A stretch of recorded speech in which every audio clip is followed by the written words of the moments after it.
everyone. My name is Rachel Lyons, and I'm the Executive Director of Space for Humanity. And I'm very grateful and honored and excited to host the following conversation.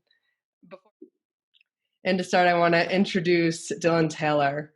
Dylan has had a big impact on the space industry. Currently, he's the CEO and chairman of Voyager Space Holdings, which is a multinational space holding firm that acquires and integrates leading space companies from all over the world. Dylan is a leading angel investor and has invested in over 50 early stage space startups. This year, he was recognized by the Commercial Spaceflight Federation with their top honor for business and finance, following in the footsteps of last year's inaugural winner, the late Paul Allen. He has founded many other space industry projects, such as the space philosophy site 2211.world and the Ad Astra dinners. And perhaps most importantly, he founded the organization and social movement that I have the privilege to lead, which is Space for Humanity. Next up, I'd like to welcome Cas Anvar. Cas is an actor, producer, and star of The Expanse, as you guys will all be able to see in his background. And he's a newly enlisted space and environmental advocate. And I can say that though newly enlisted, he is becoming an expert very, very quickly. The worldviews of these two men and their desire to create a sustainable future for humanity is extremely aligned. And I cannot wait to hear the conversation that they have. Cas, over to you. Thank you very much, Rachel.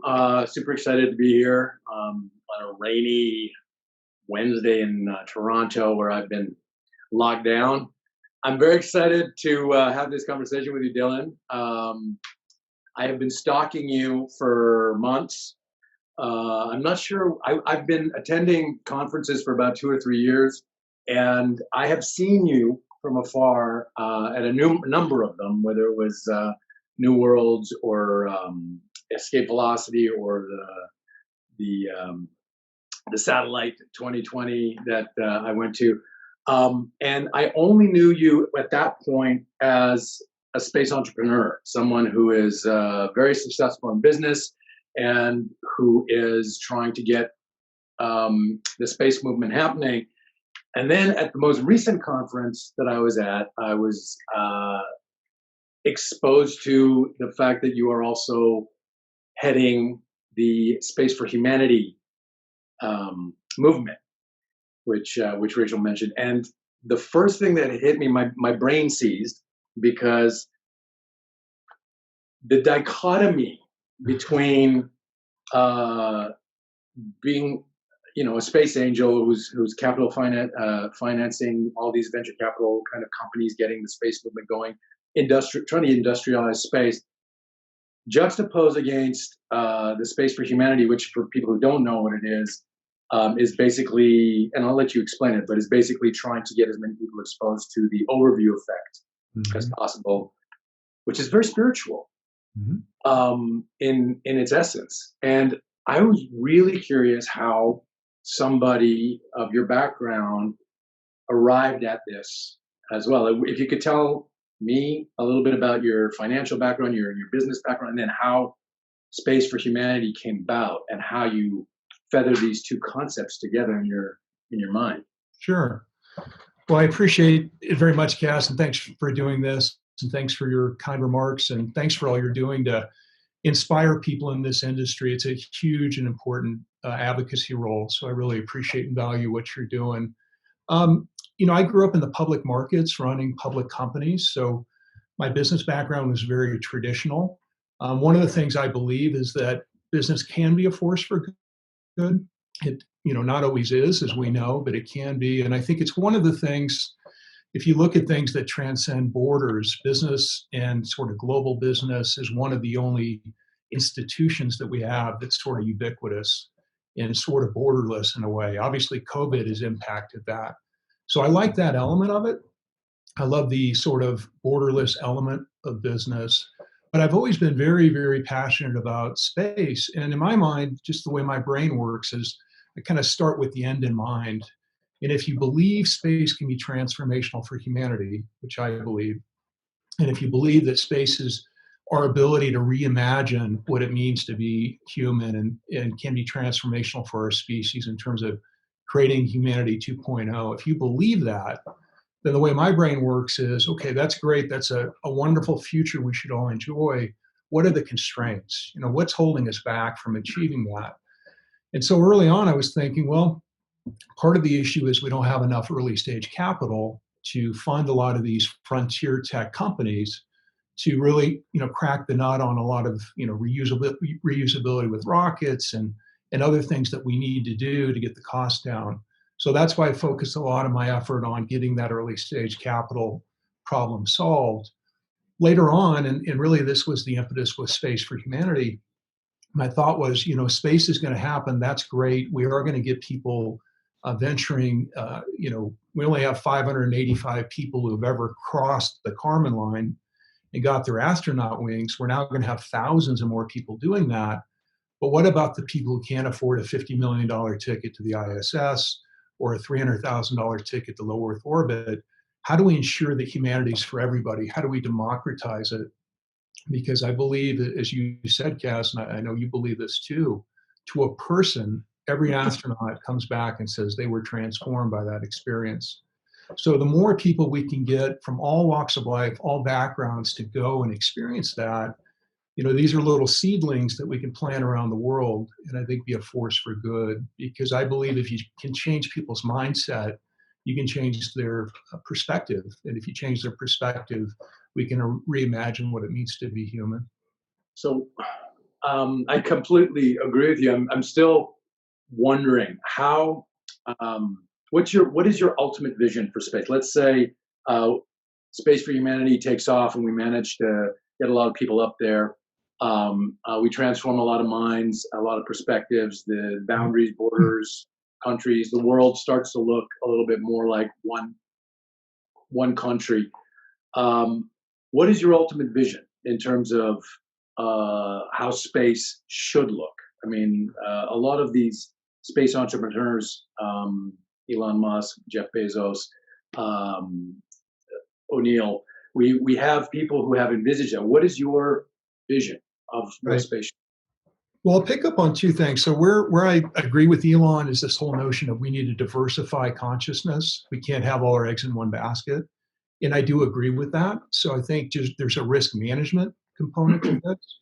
And where I agree with Bezos is it's really an infrastructure issue. If you want to have millions of people living and working in space, you got to build the railroads, you got to build the infrastructure to facilitate that. So that's where, which is a very O'Neillian. You mentioned Jerry O'Neill.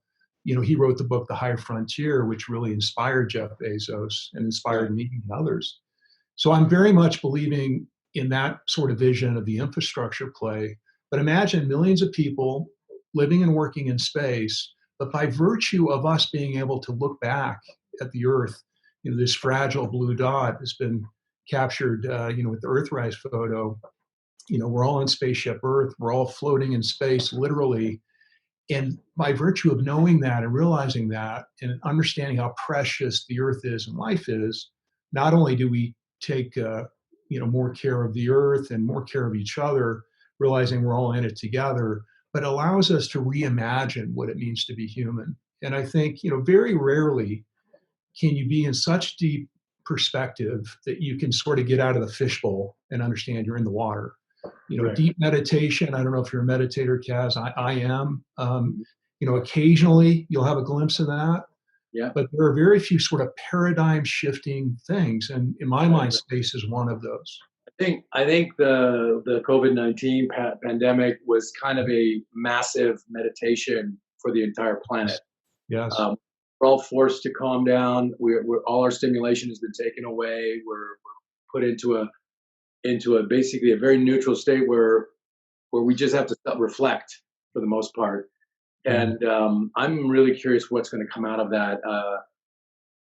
I'm really curious how we are going to rebound once all the obstructions and the blockades are lifted, and once people are allowed to go back to their lives. I did a webinar on Yuri's Night that talked about the healing of the planet that has happened just in the last couple of months. Massive kind of pollution drops, dolphins and jellyfish returning to Venice, animals in the streets everywhere that are coming back and reclaiming their territory. I saw for the first time ever a Los Angeles air quality online that said good, green, thumbs up. In my entire time, never seen that before. The stuff in China dropping. How can we possibly rebound from that and just go back to business as usual? That to me is going to be a very interesting question in terms of what you were talking about, the reset of our paradigm. Yeah, and I don't think we will, Cas. I think it'll leave an indelible mark. Some of which is negative in terms of some of the angst and maybe fear people have. But the two things that you mentioned, I want to pick up on, in addition to the environmental aspect, is this whole notion of interconnectedness. We've all heard the butterfly flaps its wings and something transpires elsewhere. This is a classic case. Who knows how the virus originated, but let's assume it's the wet market in Wuhan. Literally a wet market has changed the face of the earth. So interconnectedness has been pointed out, and this whole notion of resiliency. Earth is fragile, humanity is fragile, and sometimes I think we lose sight of that. Yeah. And I think it's really important that we take care as to the preciousness of what we have.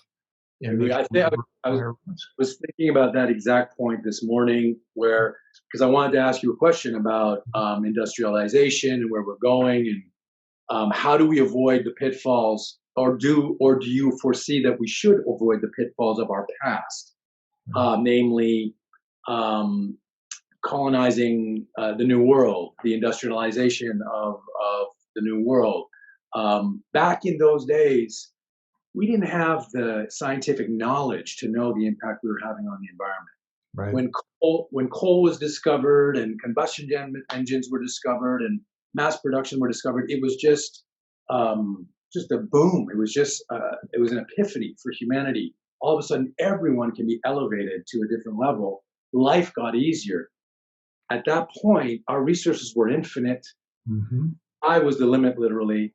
But within a very short period of time, we realized, oh, guess what? The sky is actually the limit. And we're polluting it and killing ourselves. And that happened within 2 lifetimes. Mm-hmm. How do you see us, or what is your opinion? How do we approach colonizing space? What is your opinion about space nationalism? What is your opinion about the industrialization of space and how we approach it in the future, as opposed to how we approach a new frontier in the past? Right. What else do we avoid? Yeah, all great questions. So I think, a couple things. One is, I think, I like to use the word settlement as opposed to colonization. Not that colonization isn't a technically correct term, but I think it has some baggage associated with it for the reasons you mentioned. Right. And if you look at sort of what the pitfalls are, environmental pitfalls, exploitation of labor, obviously, things that are unforeseen second and third order effects. So, my vision for industrialization of space is very similar to what we talked about with Jerry O'Neill, which is you put the heavy industry in free space. So you don't put it on a planetary body, you put it in free space, and essentially Mars, once it's habitable, the moon, and in particular the Earth, become essentially the national parks. These where people live, and as Bezos and others have said, that's where the waterfalls are. That's where you go for your leisure, for your beauty, for your fulfillment. And the heavy industry is really off-world because it's really hard to pollute free space, unless it's radioactivity. Dirty air doesn't exist. It's all in a vacuum. The other thing, as you said, Cas, a lot of the environmental issues come from the exploitation of energy. And one of the benefits you have in free space is unlimited energy. You have the sun that's there for the taking, and solar is much more practical in free space. It becomes more of an energy transmission issue in space rather than an energy generation issue. So I think there's a lot of hopefulness I have that we could do it in the right way. you mentioned something. Once we get out there, you're going to make Mars and the Moon national parks. Mm. So the word national carries a lot of baggage. Like, Yes. national parks under who's governing is the question I have. Because in my mind, because I've been to a lot of these conferences over the past 2 years, and in every conference that I've been to, there's always been a military presence. There's always been a general, a four-star general from the Air Force, and incredibly supportive of all the work all the scientists are doing. But very, very, very clearly, the vernacular is we Right. have to get there first. We need to do this. Who's national park? How does that work in this new space? I think it's humanities. That's the answer. But you've nailed it, Cas. And I think part of the issue with the space industry is it grew up in a nationalistic way, and it did that because, as we know, with Sputnik and the Cold War, and sort of the stakes were set at a very early level, and a lot of the treaties and governing documents are all sort of Cold War era documents. And so it really is an issue. And I don't mean to say national security is irrelevant. Of course, it's relevant. And I don't mean to say that freedom and values that I think the majority of the people on this webinar would share aren't necessarily threatened by other people who don't hold the same values. I think that's all true. But it doesn't mean that we can't reflect and reimagine the best of us as we go into space. And I wrote a philosophical piece for the space philosophy site that I co-founded with Rick Tumlinson, who you mentioned earlier, and Frank White, called 2211.world. And the fundamental question was, what will happen first in space? The first human born in space, or the first combat fatality in space? And I think that question, the answer to that question, will say a lot about what space will ultimately be. So I think those are the kinds of questions. And part of the reason I've spent time focused on 2211.world, and we do a dinner series called the Ad Astra Dinners, is exactly this notion: is we have to start having these conversations. Humanity is going to space no matter what. So we need to shape what are the issues, what are the dialogue. I've gotten to know Chris Hadfield a little bit, famous Canadian astronaut, as you know, and he's very eloquent on this because he's a North American, but he's not, a U.S. centric mind. He's very global perspective. So I really admire his thinking on this. But I think it's really important, Cas, because as you said earlier, space oftentimes the industry can be a little bit of an echo chamber.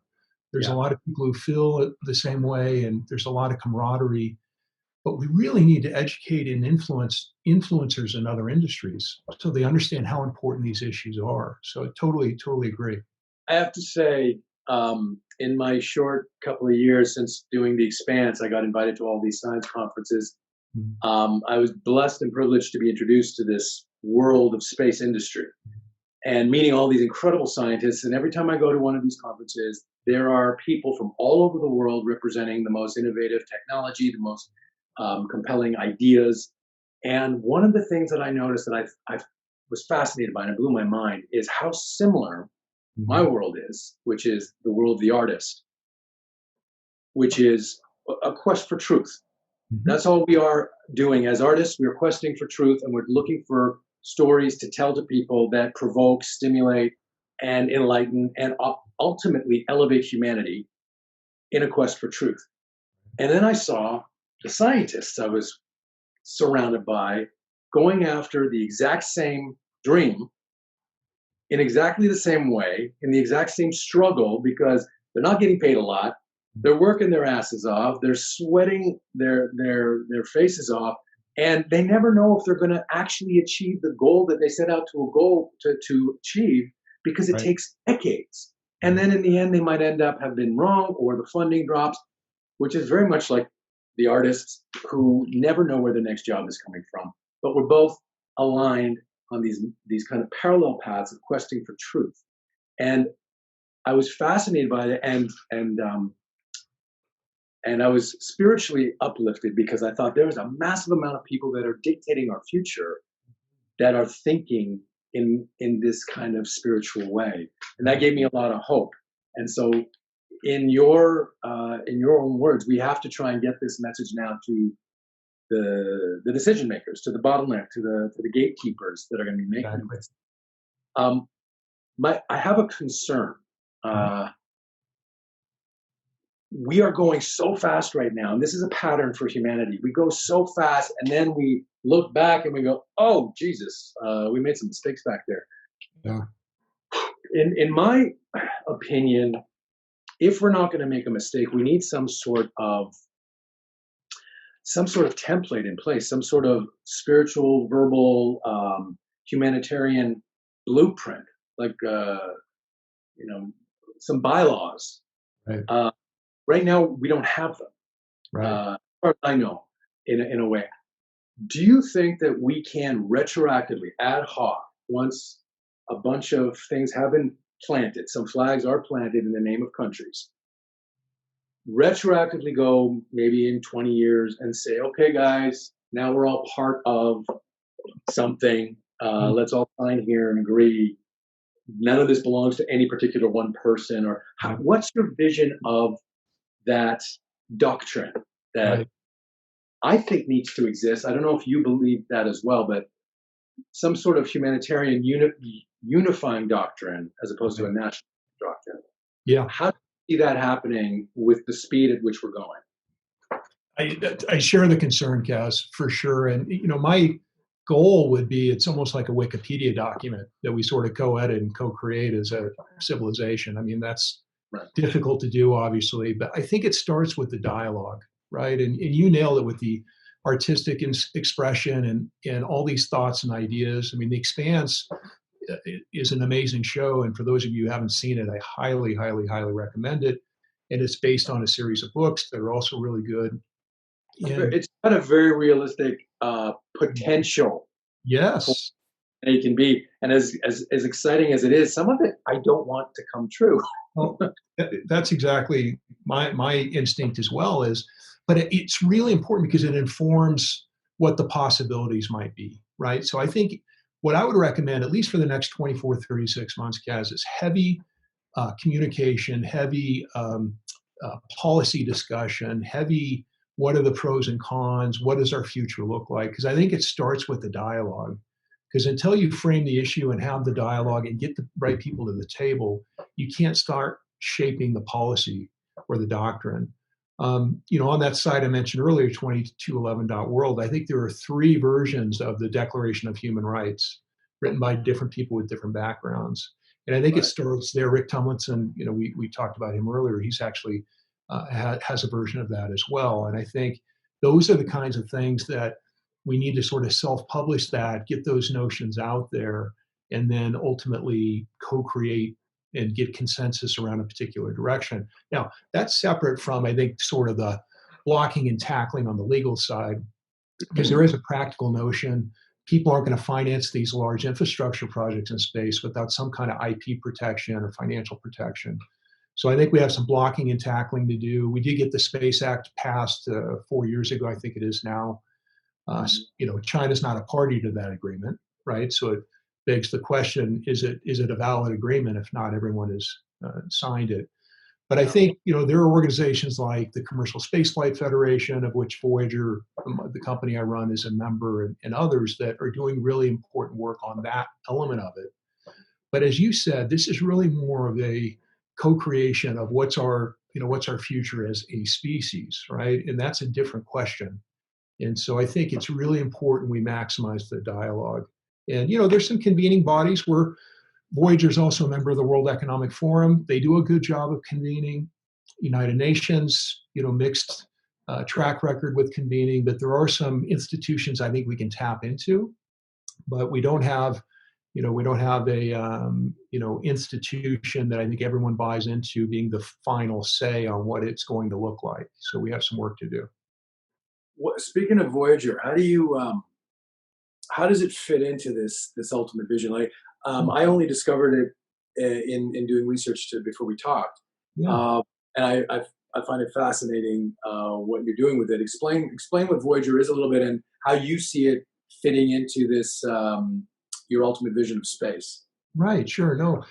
So earlier when I was doing the early stage investing, that was, as I said, was about making sure frontier tech was funded, female founded companies were funded, really getting the accelerants and getting the fire started. Now where I think the industry is stuck is I think we fundamentally lack scale. And I've said, in a couple of other venues, the companies that have the capability, the oligopoly at the top, the companies that have the capability don't have the ambition to do really cool space projects. And the companies that have the ambition don't have the capability. And so Voyager is really meant to solve that problem. So we're only buying majority controlling interests in companies. So we're buying the companies. We're leaving a heavy amount of the equity with the entrepreneurial team. So they're vested in growing it. And we're creating a mosaic of capability over time. So you have a launch company, a spacecraft company, data and analytics company, planetary science company, so that 5 years from now, 7 years from now, 10 years from now, if we say, hey, we want to build a space station at L5, the Lagrangian point between the Earth and the Moon, we can do that. We want to do a mission to Venus, we can do that. Completely self-contained and independent. Exactly. Yeah, And nation state level capability. Yeah. You're going to have launch capability. Yeah, that's what I was going to. That's the vision. Yep. And did you? I didn't know this. I just heard you say you're looking for female-funded companies, female-run companies. What's that about? Because that's new to me. That's a passion of mine. I just think as an industry, it's really important that we're, getting the best of humanity. And obviously, if you're not funding female-led firms, by definition, you're leaving behind half of our talent. Yeah. And so I think there's a bias and has been a bias, not only in the early stage investing community, but also within space and tech. And then a completely different perspective as well. Different perspective and, phenomenally talented people.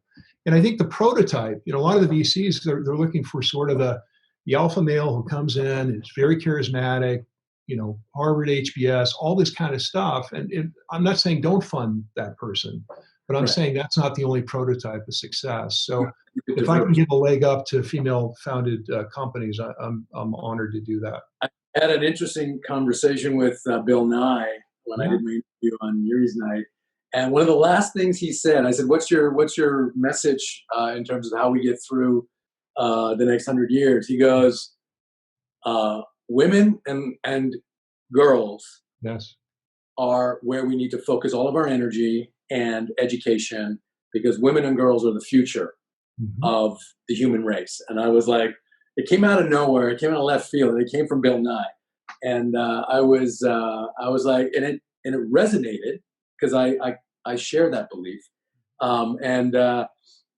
it just kind of sat with me. So it's very interesting to hear from you. Like, this is my second interview in a few weeks, and to hear this being a focus, it just feels extremely compelling and resonant and truthful, and I think we should all be listening to that. So what is your opinion then, because we're talking about a lot of very, very spiritually open-minded, progressive kind of thoughts here. What is your opinion about space nationalism, and how do you see it progressing maybe in the next, let's say, 100 years? The privatization of space. I personally believe privatization is a good thing. I personally believe capitalism is a good thing. In my mind, pure capitalism is not what we're doing right now. This is something else. Capitalism, to me, inspires growth, innovation, development, and it's supposed to elevate humanity. Capitalism, I think, has gotten a bum rap that it's all about profit, profit, profit. And capitalism, in my opinion, if it's done properly, innovation, growth, and development happens. So, and I was listening to a seminar that Mariana Mazzucato was giving, a very, very powerful economist, and she was talking about there needing to be a change of an equation, and you said it yourself previously, in how we approach our economics and how we approach capitalism, how we approach what I'm asking you is the privatization of space and the quest, because there's so many resources out there. There's so much Right. to be gained for humanity and for individual venture capitalists. How do you see that happening over the next 100 years? How do you see it interacting with nationalism? And how do you, in the Dylan Taylor vision of this, what are we saying? We're not saying colonization. What are we saying? Settlement. The settling of our solar system in the next 100 years. How does nationalism, the economy, and capitalism fuse together? Yeah. Wow. Amazing question. Yeah, I think as it relates to capitalism, I agree with you. I think the guardrails seem to have fallen off the road here a little bit, and I think we've went to an extreme version of capitalism, which is in many ways abandoning all the key stakeholders that are part of a long-term sustainable economic model. Right. You can run something at red line for a short period of time and maximize speed. But if you do that, you run the risk of flying off the road, and then you're not going to get to your destination. So I agree with that. And I do worry, back to labor exploitation, as we settle space, it's going to be heavy capital requirements and heavy robotics and heavy automation. So I think it'll be less humans and more robotics, which is great for exploitation of labor, but it also means the financial benefits accrue to the people who have the capital, right? And so I would like to see a model where more people can own a piece of the action, a fractional piece of a company, so that as that company grows, imagine if every time you bought an Amazon package, you bought 1,000th of an Amazon share, as an example. And so as you're consuming, you're actually accruing a piece of the action. So those are the kinds of things that I think about. But I think in terms of nationalism, this goes back to what we were saying with the overview effect. I can only imagine that causes a lot of stress and tension in a lot of CEOs out there to hear, what do you mean give away a piece of the pie? Like that's a mindset and a mentality that I think is foreign. I love that you're saying it. Yeah. Don't feel like people are going to go, oh, wow, this is a great idea. Like, I think a lot of sphincters are going to tighten when they hear that giving away the piece of the pie. Well, it could be, but, think about the long-term benefit. I mean, what better way to build loyalty, right? If someone's a co-owner in what you're doing. And ultimately, if it's a more sustainable model, so maybe returns on invested capital, which is this technical term, is 12% instead of 16%. But if you run a company at 16% and you get to a point where everyone hates your company and they want to dismantle it and the pitchforks are out, well, how's that a good outcome, right? So I think there are ways to do it that are just smarter ways to do it. Even if you're a cold-hearted, don't care about the social change part, even if you're just that personality, it's still not smart to run it in an exploitative way, in my opinion. But back to this nationalism question, because I think it's really, really, really important, Kaz. The way I think about it goes back to the overview effect and what we talked about. If you imagine a pyramid, and at the very base level, you're an individual, and then you're a member of a family, and then maybe a member of a tribe, then maybe a member of a city or community, and then a region, and then a nation state, and then a collection of nation states. Getting further and further up on this, I think where we need people to ultimately get, and hopefully, with COVID's impact and what's going to happen with space and others, we can get more and more people in this apex, is this sort of universal, I am a human being, right? That's where you want to start. And where I notice people get very territorial and very aggressive is, no, I'm not. I'm an American, or I'm this, or I'm that. It's like, yes, you're that. These are not ors. These are ands, right? It's like the football team you root for, right? I'm a human and I root for this team, right? They're not mutually exclusive. So I think it's identifying at the highest level of integration is really ultimately where we need to get to. There's nothing wrong inherently with nationalism unless you use it to create an other. And I'm good, you're bad, I deserve this, you don't. That's where it breaks down. So Space for Humanity, I guess you're trying to use that organization to inject this humanistic ownership of being a human on this planet Right. to people. Now, obviously, from what I understand, you're going to be using Blue Origin to get people into space to see this. This kind of an endeavor is not a cheap endeavor. I Right. mean, getting anything into space is expensive. So, with regards to your philosophy of humanizing humanity, of giving perspective to humanity, first question is, where do you see the most important layer of that pyramid getting exposed to this overview effect? Hmm. Who who do you see being the critical or the more critical group? Is it the top people at the pyramid or the people at the bottom pyramid who might progress to the top?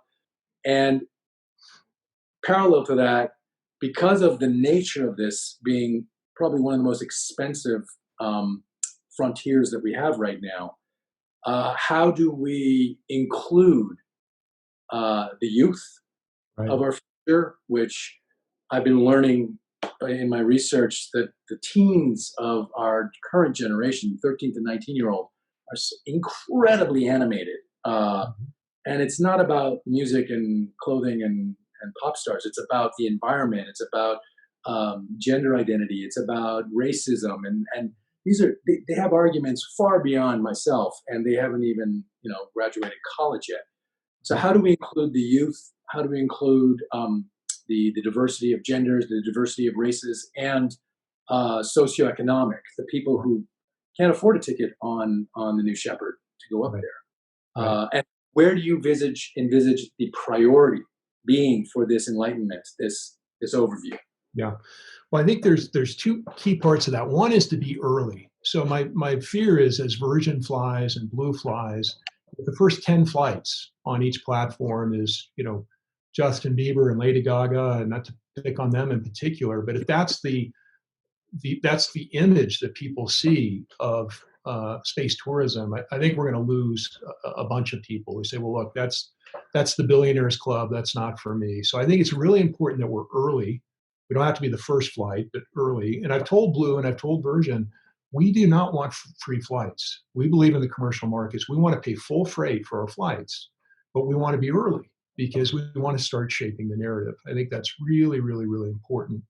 The other thing you mentioned is it's very expensive. And so one of the things we're focused on is if you look at the very large benefactors, we can fund the first few missions, no problem. But if you want to do 100 missions or 500 missions, you need large foundations and institutions to fund it. And that's why we've asked all applicants identify within the UN Sustainable Development Goals what project you're going to take on to impact that here on Earth so that we can show the full life cycle of we're sending people up, changing their perspective, they're coming back down, and they're having an impact. Because that's what the largest benefactors want to see. You mentioned youth. We don't think it's unclear, but we don't think youth, because they're under 18, can travel to Fair space enough. for insurance reasons. So, Rachel Lyons, who I know leads Space for Humanity, and her team have done an amazing job of creating really a social movement around this whole notion. And that's really where I think we can energize the youth. And as they get older, of course, they could potentially go. But now I think, like you said, it's an energy source, and it's really remarkable. They're very purposeful.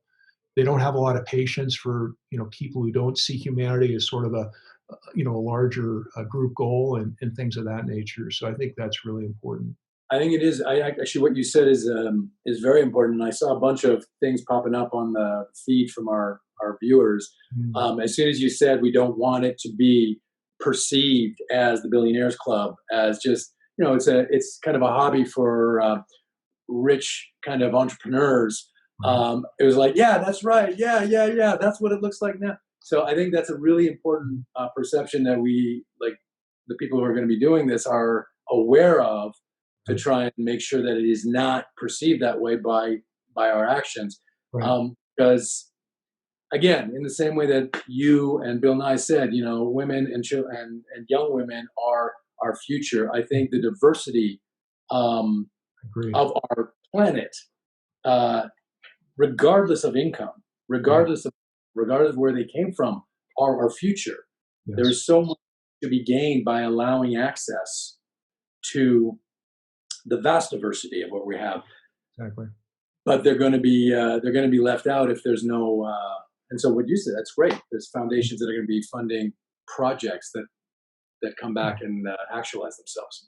And imagine this also, Cas. Imagine a mission we do with Palestinians and Israelis, or Indians and Pakistanis, or imagine sending 5 members from Congress up on a mission. I mean, there's a lot of different ways we can do it. But back to the diversity thing, it's critical.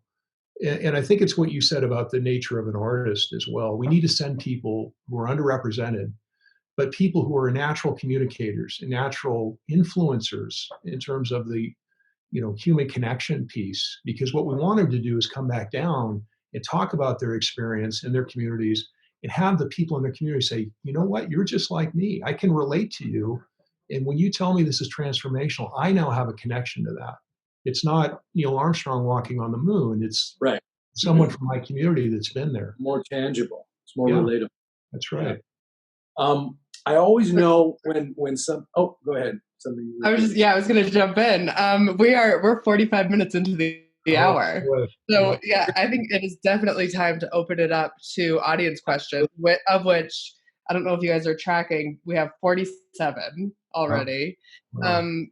Amazing questions, Dylan, Cas. Thank you. This conversation has been incredible, fascinating, compelling. I love all the different areas that you guys are touching as well.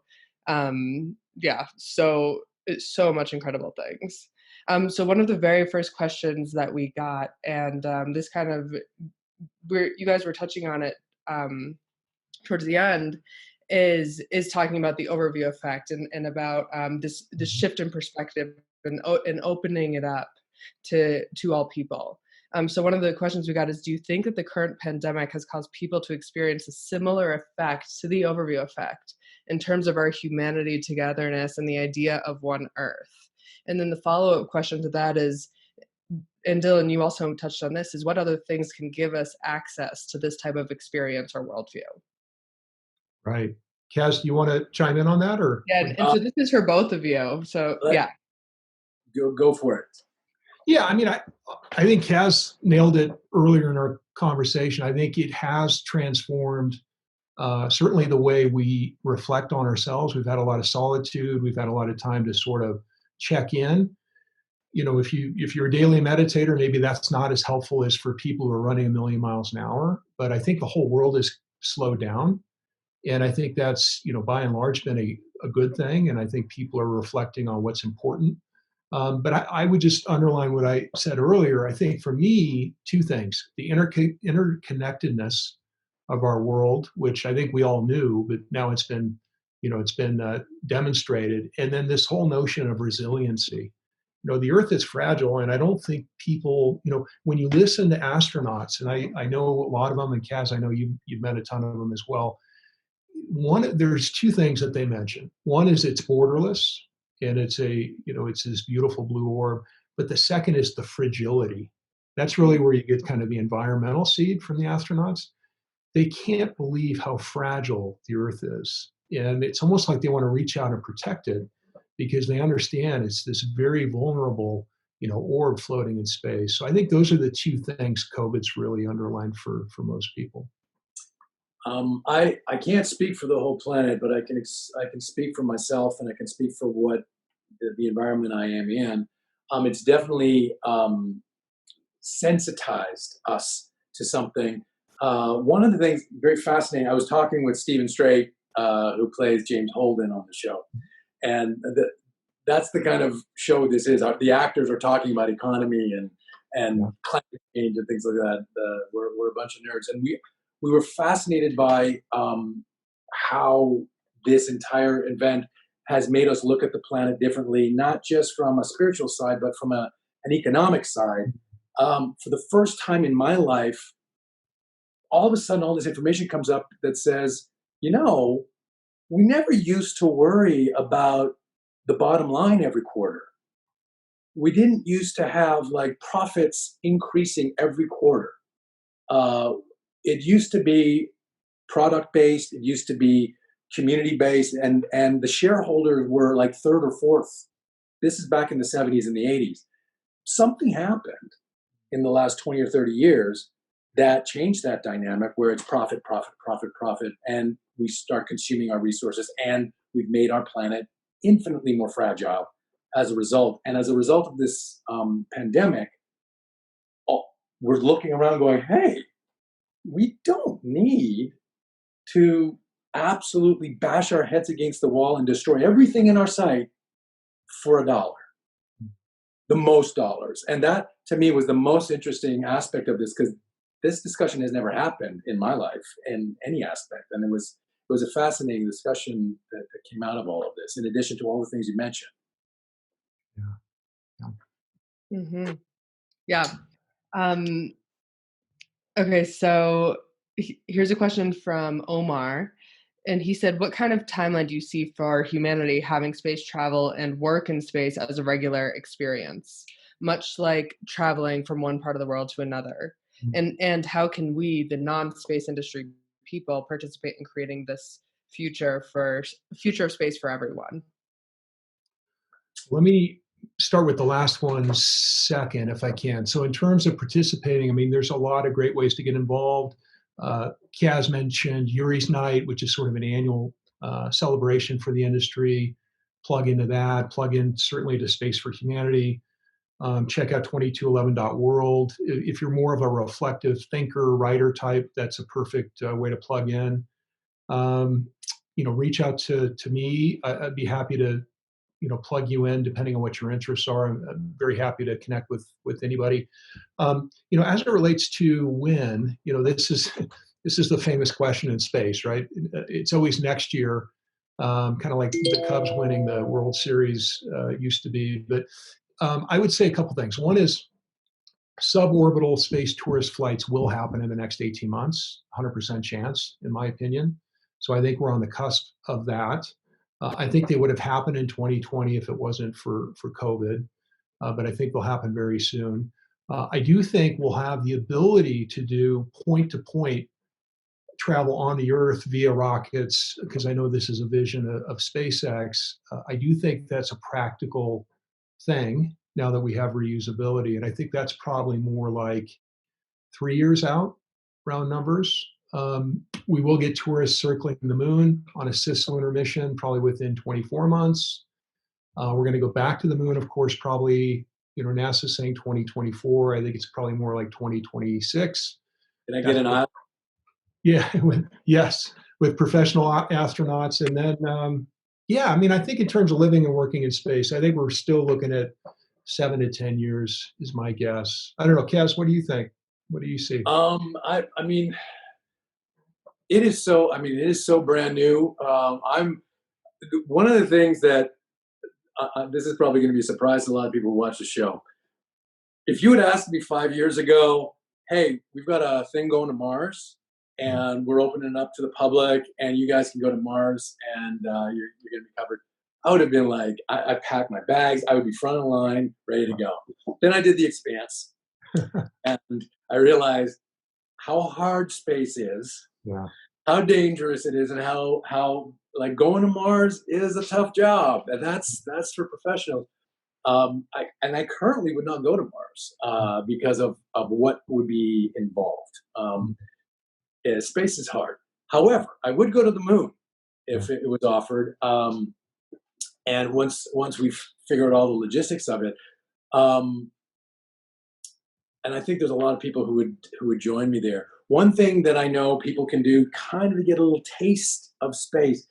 Blue Origins has a nonprofit organization called Club for the Future, which is for kids. And if you draw artwork, space-related artwork, on a postcard, they will put it on a Blue Shepard and launch it into, I guess, just suborbit, and bring it back in, stamp it as having flown in space, and then send it back to you. And they call it space mail.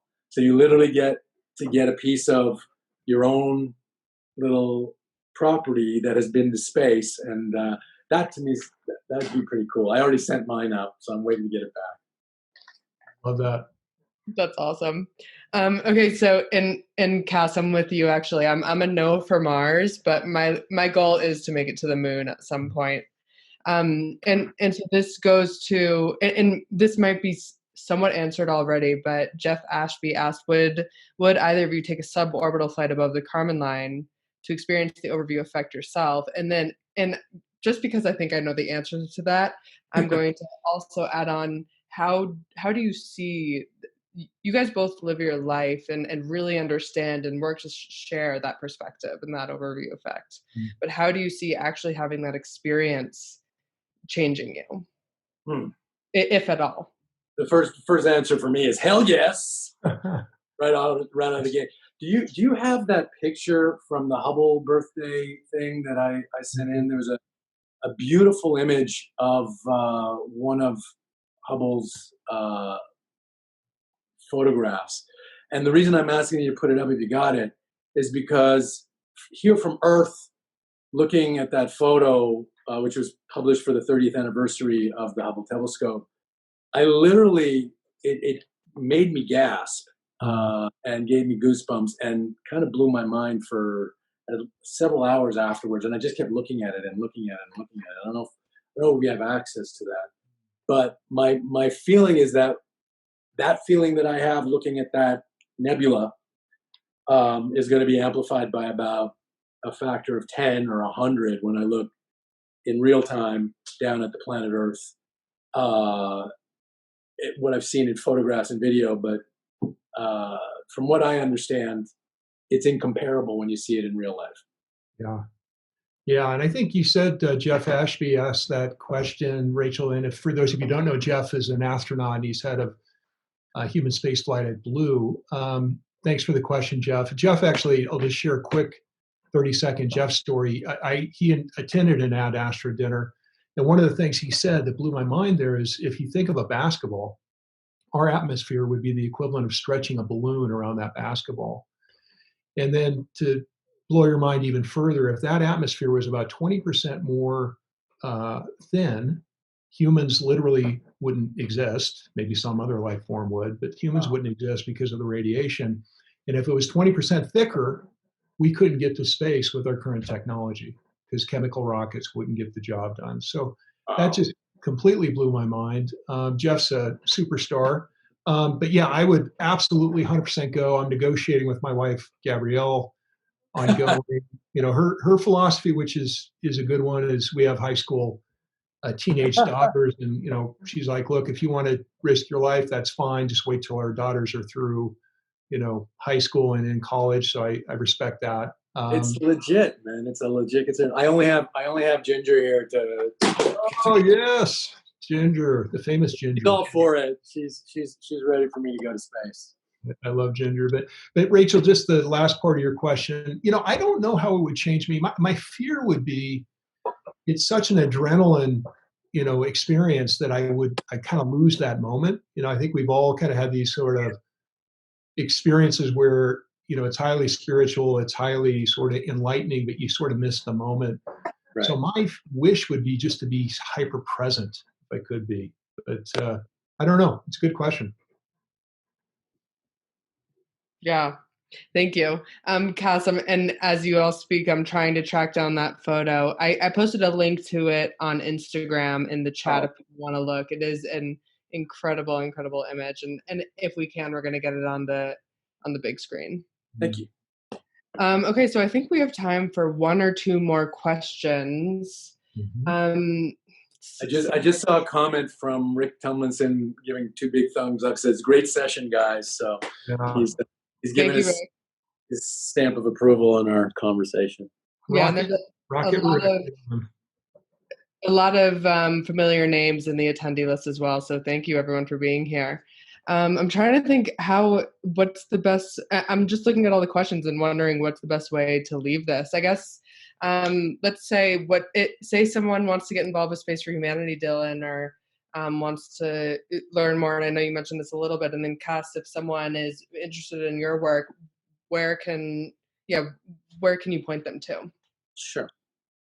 Yeah, so just on Space for Humanity, check out spaceforhumanity.org. It's led by Rachel, who's an absolute superstar in the industry and is doing amazing work. But just get involved. I mentioned a few other projects earlier. One last thing I'll just mention, because we did premiere the trailer on Yuri's Night, which Cas was involved in that production. But there's a movie coming out this fall on Jerry O'Neill called The High Frontier, and that should be released right around September. It's a really important film. Talks about Jerry's role in the industry and how he inspired Bezos and others. So I'd highly recommend watching that film when it comes out. So you just got that picture up that I was talking about, the nebula for Hubble's 30th anniversary, and I'm just looking at it now. I'm kind of unable to process what I'm looking at. It's amazing. It looks like something that came out of a Star Trek cell painting. But in terms of me, I mean, if people are interested in my work, obviously The Expanse season 5 is coming out, and you got 1 to 4 on Amazon Prime. I can't even really reference you to my work on my space environmentalism because it's brand new. I'm kind of a baby in this whole thing, so I've only got a few things under my belt. This being probably the most significant of them, this conversation today. What I can say is that with regards to where I'm going in the future, is people like yourself, Dylan, are inspiring me. I'm trying to find my role in all of this as an actor, as an artist who I find myself as a generalist. I'm a jack of all trades. I'm very well informed about science and space. Obviously, not an expert in any particular field, but I do have the gift of perspective because of my craft. Yeah. And going to these conferences and going into these interviews and talking to people like yourself, it's giving me a lot of hope, and it's helping me personally to find my direction and to find my voice, to find what is my role. Because what I happen to be good at is taking a lot of very complicated intellectual topics and distilling them into palatable statements for the general public. Something that's very complicated, very controversial, very technically complicated. I can process it and just go, hell, space is hard, and make it easy for people to understand. And that's my job as an artist is to communicate to the masses images and themes and messages. Yeah. So I thank yourself and people like yourself who are kind of at the forefront of trying to change the equation. Yeah. You're trying to change the equation. You're trying to bring humanity 2.0, which I love what you said, humanity 2.0 to space, so that we're not just photocopying what we've done down here and recreating. And in some senses, it's funny that I'm going to say this, but keeping the future of the Expanse from happening. Yes. In that way, because it doesn't need to go there. It's a very realistic solution. It's a very realistic destination that we could go if we don't change the equation. Right. Agreed. So that's what this whole journey is for me, is to find my voice and figure out how can we change that equation. And you've provided a lot, and you're actually a doer. You're not a talker. So you're putting your mouth is, and you're making things happen. Thanks for that, Cas. And just final thought from me. I mean, not only are you a gifted communicator, but you are inspiring a lot of people to take these issues on. So I really value what you're doing in the industry. So keep up the great work, please. I will. Thank you very much. Yeah, thank you both so much for everything that you're doing to continue to share this worldview. And thank you both for being a part of this. It was amazing to see this chat box going crazy. Thank you, attendees. Thank you. Was it Ginger? Ginger. Thank you, Ginger. And goodbye, everybody. Yeah, goodbye. And 2 weeks from now, we'll be having another webinar with astronaut Nicole Stott. So that'll be a good one. And follow us on Instagram and Facebook and Twitter at Space Humanity to stay in touch. And thank you, Rachel, for putting all this together. You've been amazing. Yeah. Thanks, Rachel. Thanks, Cas.